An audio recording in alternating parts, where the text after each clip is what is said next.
I used to think there was no love purer than a mother's for her child. No bond stronger, no loyalty more unshakable. And for 15 years, I lived by that belief. I poured every ounce of myself into raising Lily after her father walked out on us like we were last week's trash. He didn't even say goodbye. One day he was tucking her into bed and whispering promises about Disneyland. The next, he was gone, running off with a woman 15 years younger, flaunting their new life on social media like we never existed. But I didn't let bitterness consume me. I worked overtime, sacrificed vacations, missed dates, and buried my dreams so Lily could live hers. I was mother and father, nurse and counselor, provider and protector. But none of that mattered. It happened on a Sunday afternoon, sunny and unassuming, like most tragedies tend to be. Lily had asked me to drop her off at the new upscale brunch spot on Elm Street. She said her dad wanted to catch up, and they'd invited me to join. I should have known. I should have known the sudden warmth in her voice was a red flag. The way she said they'd like to see you too, Mom, like it wasn't her idea. Like she didn't already have a plan tucked behind those soft brown eyes I thought mirrored mine. Still, I went. I put on my best blouse, did my hair, even dabbed on the perfume Lily had gifted me last Christmas. I was nervous, heart pounding, palms sweaty, but also hopeful. Maybe this was a peace offering. Maybe Lily wanted her parents to be cordial. Maybe she was mature enough to see through her father's charm and realize who truly stood by her. But when I walked into that sunlit restaurant, I was ambushed by a performance I never auditioned for. Lily stood up from the table where her father and his girlfriend were already seated. A tall, bleach-blonde woman with a permanent smirk and diamond fingers. I recognized her from Instagram. Her name was Crystal, with a K because of course. Mom, Lily said with a wide smile, motioning me over. Finally. The moment I sat down, I felt it. The shift. The power dynamic. My daughter's eyes flicked toward Crystal like she was trying to impress her. And then the words started pouring out. She laughed loudly, retelling moments of our home life with a cruel twist, exposing my personal routines, mocking how I still used a paper calendar, calling it boomer behavior. She imitated my voice. She rolled her eyes at my suggestions. She interrupted me mid-sentence. And then, the nail in the coffin, I used to think Mom was just overprotective. But now I see it was more like control. Dad and Crystal actually listen to me. They get me. I stared at her. My baby. My Lily. Sitting there glowing with smug satisfaction, basking in the approving chuckle of her father and his new love. Dismantling me like I was just a bitter, outdated relic who refused to let go. Something cracked inside me then. Something deep. They thought they'd humiliated me. That I'd walk out defeated and crying. No. That was the moment Andrea died, and something sharper, smarter, and far more dangerous took her place. The drive home was silent. Lily had stayed behind with them, probably to enjoy dessert and soak in the glory of her well-played betrayal. I didn't cry. I didn't scream. I just sat with it, every word. Every smirk, every knife she'd twisted. 15 years. I gave that girl 15 years of my life. I stayed up with her through fevers, held her when she had night terrors, clapped at every recital, every science fair. I worked double shifts when she wanted the expensive dance camp. I wore second-hand clothes so she could wear brand names.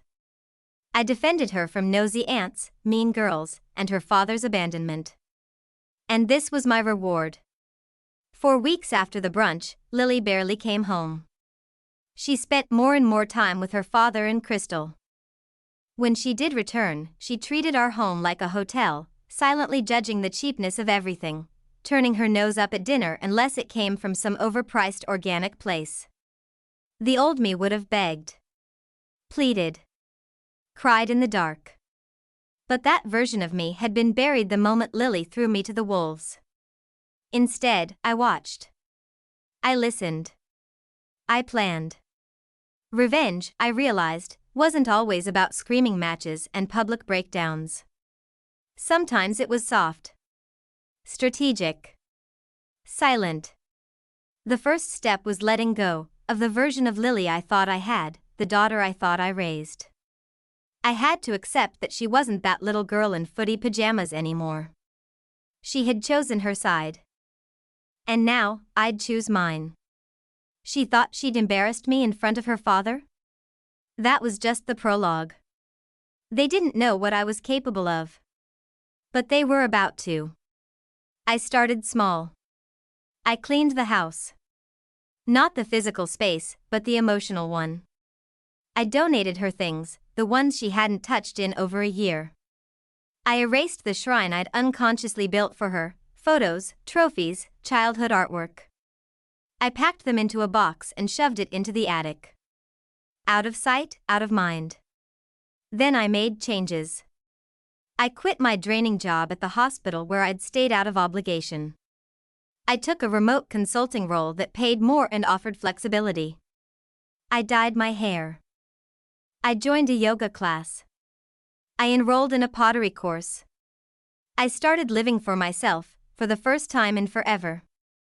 But that wasn't the revenge. That was just me becoming unrecognizable to the version of me they thought they had crushed. The real work began when I reconnected with someone I hadn't spoken to in years, Martin, a friend of my ex. We'd always gotten along, but after the divorce, he faded from my life too. Turns out, Martin had left the boys' club long ago after seeing my ex's true colors.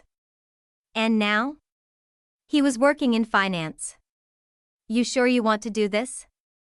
Martin asked after I laid out my plan. "It's risky." I smiled. "I've been playing safe my whole life, Martin. Look where that got me." With his help, I dug into my ex's finances. The man who flaunted Rolexes and drove a Tesla leased on Crystal's influencer status? He was drowning in debt. Fake lifestyle, empty credit cards, and unpaid taxes. And yet, he'd been spending lavishly to impress Lily. My moment came when I discovered he'd secretly taken out a credit card in Lily's name. Probably assuming she'd never know until it was too late, or she'd be too dazzled to care. Oh, but she would care.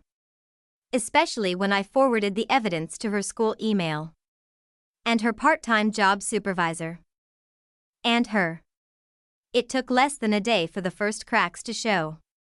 She stormed into the house, eyes wild. "You went through my stuff?" "No," I said calmly. "Your father did. I just made sure you saw the truth." Lily froze. "You think he loves you more?" I said quietly. "Maybe he does. But he loves himself most. Always has. I shielded you from that truth because I wanted to believe you'd see it on your own.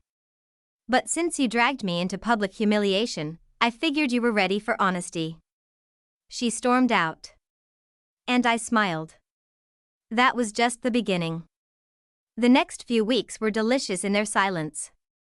Lily didn't come home. She didn't call. But I knew she was rattled. She'd tasted the bitterness of betrayal, not mine, but her precious father's. And that was the beginning of her unraveling.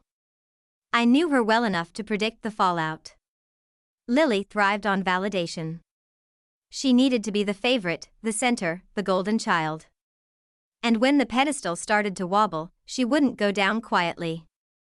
Martin kept feeding me breadcrumbs, details about my ex's money problems, which were much worse than I had even imagined.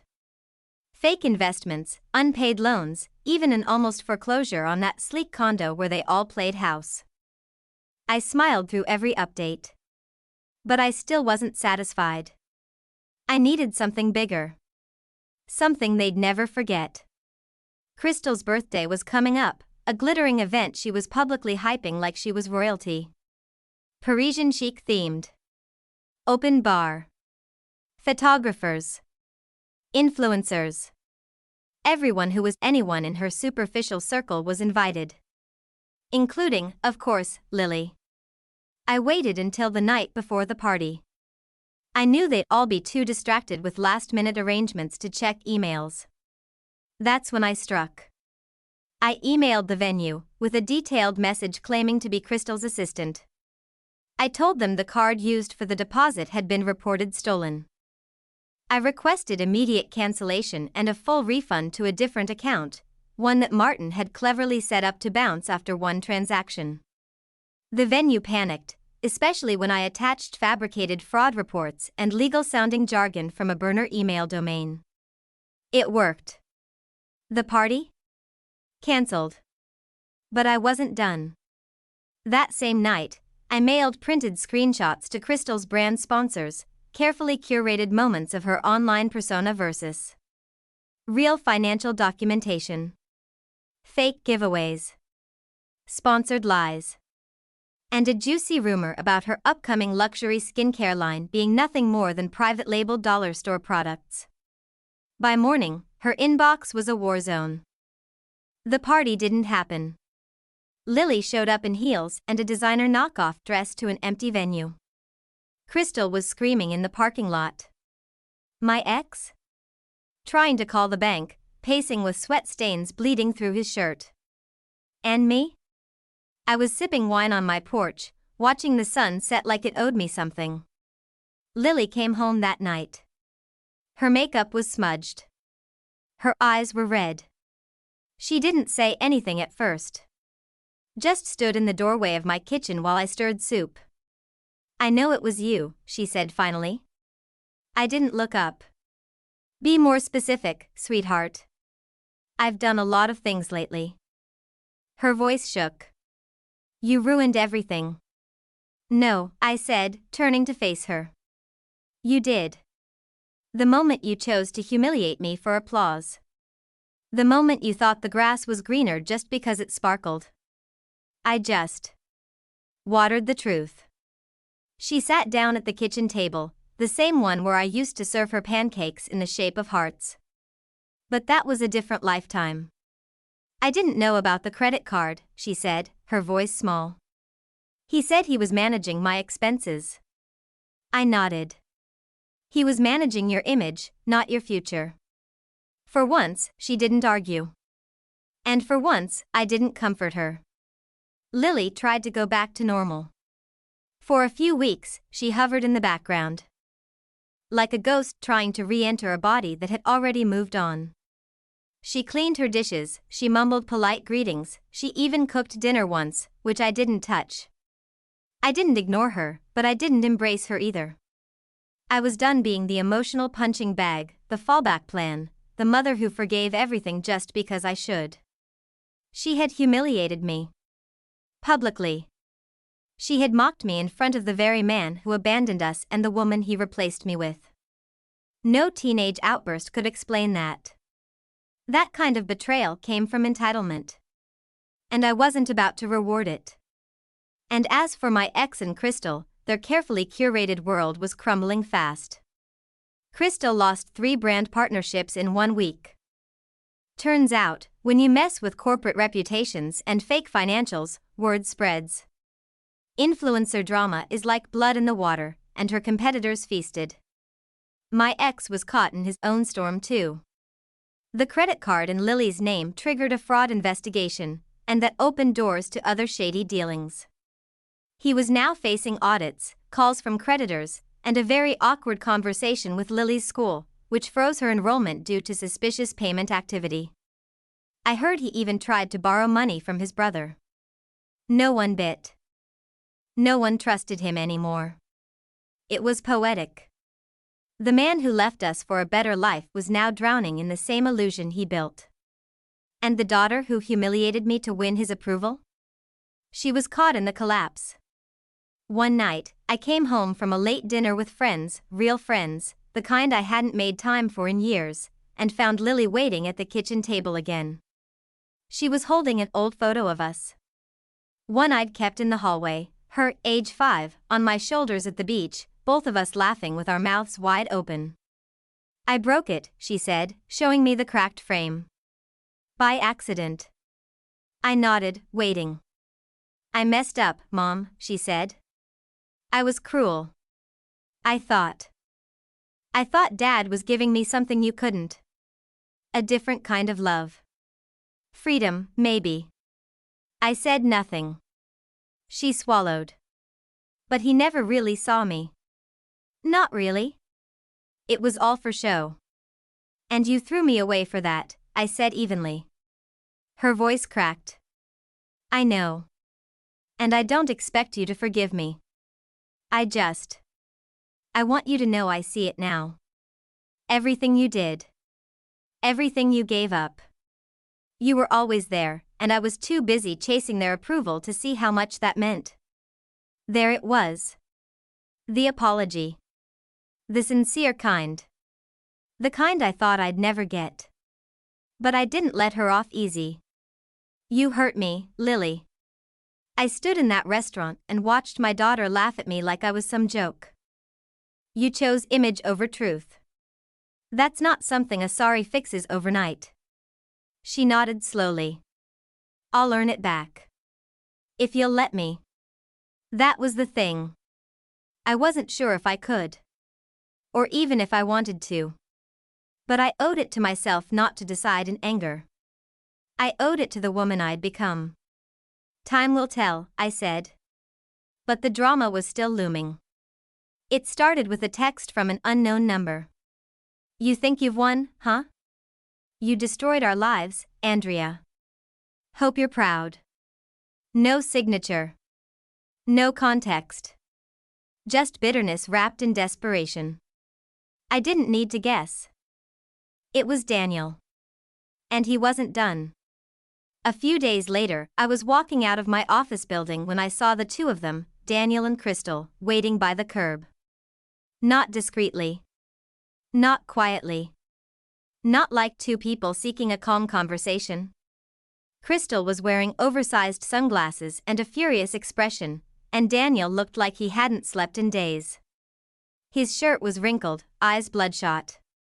There was no sign of the polished businessman he used to play so well. Just a man unraveling. You think this is funny?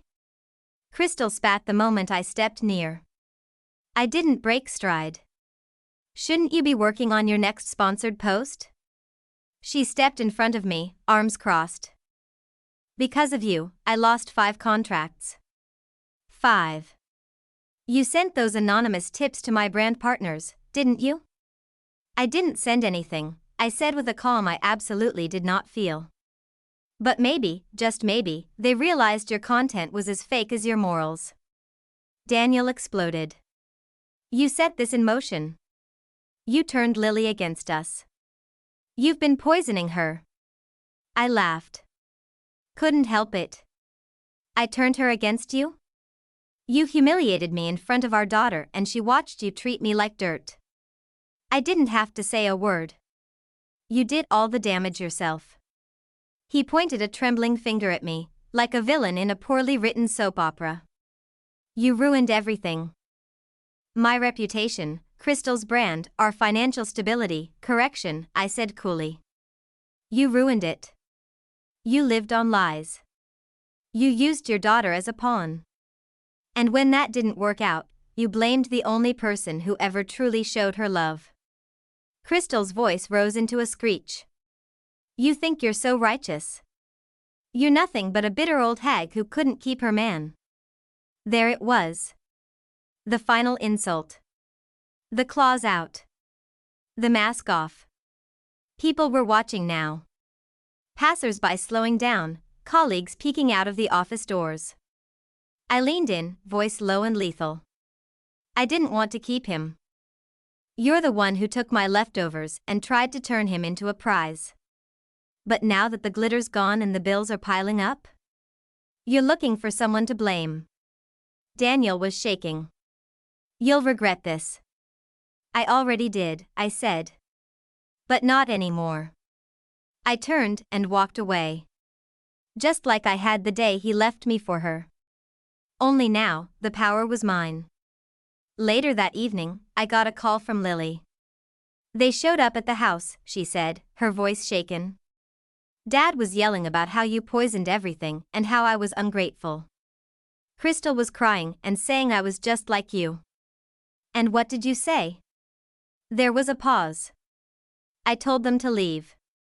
That I finally understand what real love looks like, and it's not manipulation and guilt. Then I blocked them both. Tears welled in my eyes. Not from sadness. From relief. From pride. You did good, I whispered. You chose yourself. No, she said. I chose you. 6 months. It had been 6 months since the sidewalk meltdown, since Crystal's influencer empire crumbled and Daniel's charm no longer worked at job interviews. Word got around, companies whispered about emotional outbursts and reputational risk. Her PR deals dried up. His contacts stopped returning calls. And Lily? Lily was thriving. She was seeing a therapist, rediscovering her passions, and slowly, beautifully, coming back to herself. To me. We weren't perfect, but we were honest. And we were healing. So when I got an invitation to a charity gala hosted by a mutual friend of Daniel's, one of those fancy affairs he used to drag me to back when I was supposed to be the silent wife in the background, I didn't hesitate. I wore a black silk dress. Simple. Elegant. Lethal. The venue was all crystal chandeliers and polished marble. The kind of place where old money pretended to be generous and new money tried too hard. I was mingling, glass of champagne in hand, when I saw them. Daniel and Crystal. They were at a corner table, away from the spotlight. Dressed up, yes, but smaller somehow. Dimmed. Crystal's eyes landed on me first. She froze. Daniel turned slowly. His jaw clenched when he saw me, flourishing, glowing, powerful. He stood and made his way toward me, leaving Crystal alone. Enjoying the spotlight? He asked quietly, bitterly. I sipped my champagne. Finally.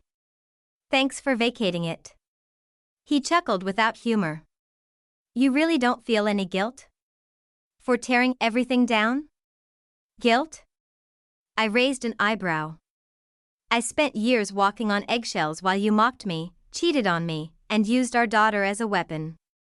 And now that your house of cards collapsed, you want to play the victim? Crystal joined us, her expression tight. You always thought you were better than me. That's why you couldn't handle losing him. I didn't lose him, I said smoothly. I survived him. Crystal's smile cracked. You're a vindictive little, no, I said, stepping closer. I'm a woman who stopped accepting less. You thought you could erase me, replace me. But here I am. Stronger. Happier. And free. Daniel looked at me with something I hadn't seen in years, regret. Lily made her choice, he said bitterly. No, I corrected. She opened her eyes. They were asked to leave halfway through the event. A quiet word from the host about inappropriate scenes at past events and wanting to maintain the gala's integrity. I watched them walk out, Daniel stiff and quiet, Crystal snapping at him under her breath. No shouting this time. No power left. Just two people who tried to destroy me and lost themselves in the process. And me, I stayed. I danced. I laughed. I belonged.